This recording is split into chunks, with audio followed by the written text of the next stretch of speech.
No meu canal vocês encontram esse vídeo. Bilhões e bilhões de hidrogênios.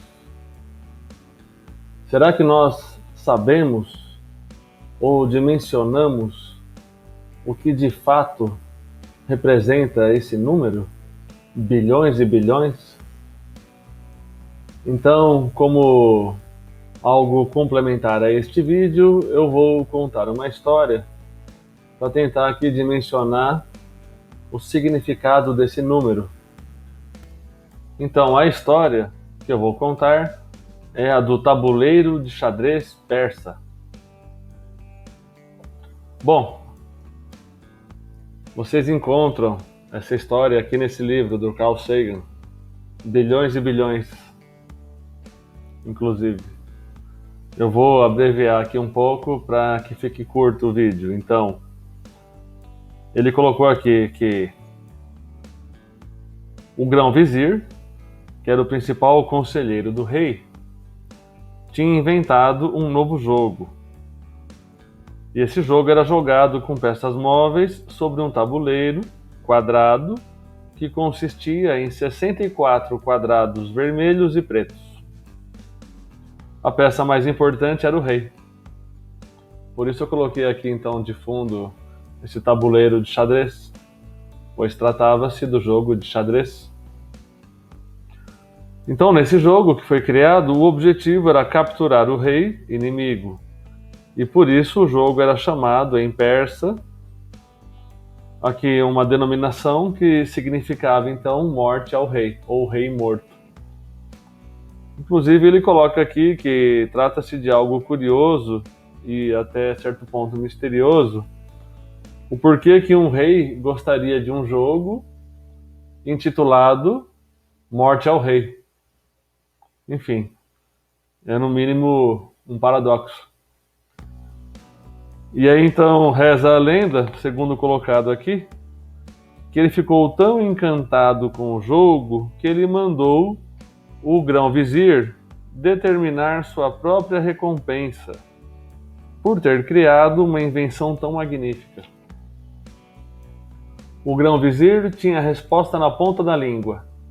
Era um homem modesto e de tal modo então que ele desejava apenas uma recompensa simples.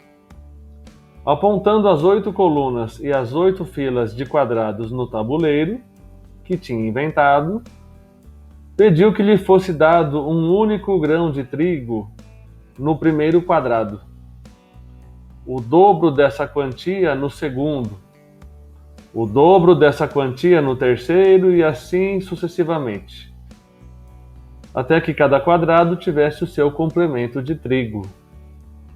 O rei não protestou, ele achou que era uma recompensa demasiadamente modesta e ordenou então que fosse dado isso ao grão-vizir.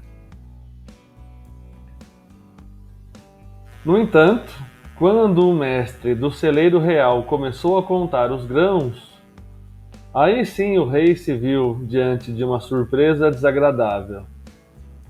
Os números de grãos começaram pequenos, mas foram dobrando: 1, 2, 4, 8, 16, 32, 64, 128, 256, 512, 1024. E quando se chega ao 64º quadrado, o número se torna colossal, esmagador. Na realidade, o número é quase 18,5 quintilhões.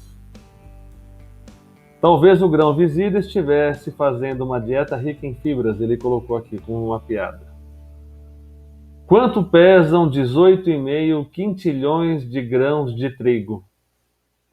Se cada grão tivesse o tamanho de 1 milímetro, todos os grãos juntos pesariam cerca de 75 bilhões de toneladas métricas.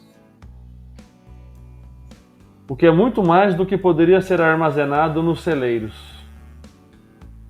Na verdade, do mundo inteiro, porque aqui diz que esse número equivaleria a cerca de 150 anos da produção de trigo mundial. Então, vejam que é um número absurdo. Pensem nisso então todas as vezes em que ouvirem falar sobre números tão grandiosos.